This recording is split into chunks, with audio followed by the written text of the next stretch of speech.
23-25 సంవత్సరాల వయసులో ఉన్న ఈ రోజుల్లో పిల్లలు సోమర్తనకు రేపు పొద్దున వాళ్ళు ఏం చేస్తారండి? వాళ్ళు బ్రతికేంటి? ఈ వయసులో ప్రార్థన అనుభవం లేకుండా సెల్ ఫోన్స్ కి అడిక్షన్ అయిపోయి సెల్ ఫోన్ పట్టుకొని అదేదో పెద్ద గ్రేట్ జాబ్ లెక్క తిరుగుతుంటే ఎక్కడికి వస్తుంది బ్లెస్సింగ్? నీకు ఇప్పుడు అనిపిస్తుంది ఇప్పుడు నువ్వు చాలా బాగున్నావు, ఫ్యూచర్ ఉంది, జాగ్రత్త, ప్రభు నీతో మాట్లాడుతున్నాడు.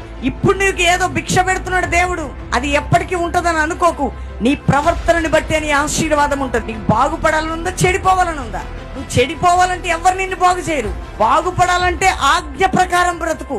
బాగుపడాలి అనుకుంటే బ్రతుకు మార్చుకో.